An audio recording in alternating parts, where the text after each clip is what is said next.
মহিলা ফুটবলে এবার পরাজয়ের হ্যাট্রিক ডন বক্সর।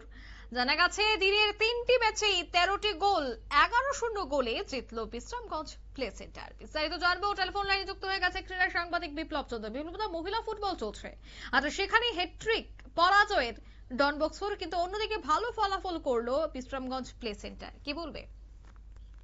রাজ্য ফুটবল সংস্থা পরিচালিত ঘরোয়া মহিলা লীগ ফুটবল এবং এই ঘরোয়া মহিলা লীগ ফুটবলের যে 6 দলীয় আসর, তার আজ তৃতীয় দিন এবং তৃতীয় দিনের 3টি ম্যাচ অনুষ্ঠিত হয়েছে এবং উমাকান্ত মাঠে এই 3টি ম্যাচে মোট গোল হয়েছে 13টি।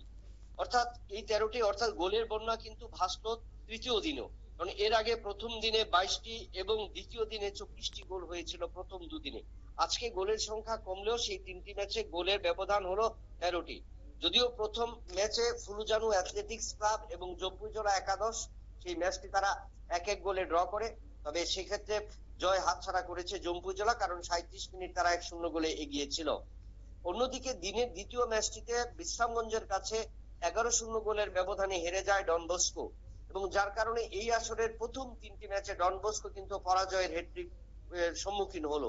আজ বিশ্রামগঞ্জ প্লে সেন্টারের পক্ষে মিতা জমাতিয়া 5টি এবং প্রীতি জমাতিয়া 3টি গোল করে এবং বিরতির আগে সেই দলটা এগিয়েছিল 5-0 গোলের ব্যবধানে। এবং দিনের সবচেয়ে রোমাঞ্চকর ম্যাচ যে ম্যাচটা ছিল গত বছরের বিগত কয়েক বছরের যে চ্যাম্পিয়ন এবং রানার্স দল অর্থাৎ ত্রিপুরা স্পোর্টস স্কুল এবং ত্রিপুরা পুলিশ, দুই চ্যাম্পিয়ন দলের এবং দুই রানার্স দলের বলা যায় সেই দুটো দলের ম্যাচ লড়াই কিন্তু গোল শূন্য ভাবে শেষ হয়েছে। অর্থাৎ বলা যায় যে এবছরের এই সবচেয়ে ভাইটাল বা ডার্বি ম্যাচ, মহিলা লীগ ফুটবলের ডার্বি ম্যাচ কিন্তু গোল শূন্য ভাবে শেষ হয়েছে। তবে আগামী দিন বা আগামীকাল ম্যাচ না থাকলেও তার পর দিন অর্থাৎ শনিবারের ম্যাচকে ঘিরে কিন্তু রীতিমতো চমক থাকবে, কিন্তু সেখানেও কিন্তু বড় দুটো দল সেখানে অংশগ্রহণ করবে। তবে একথা বলা যায় যে এবারের এই 6 দলীয় আসর যত এগোবে ততই কিন্তু ম্যাচ জমে উঠবে উমাকান্ত মিনি স্টেডিয়ামে। একদমই, ধন্যবাদ।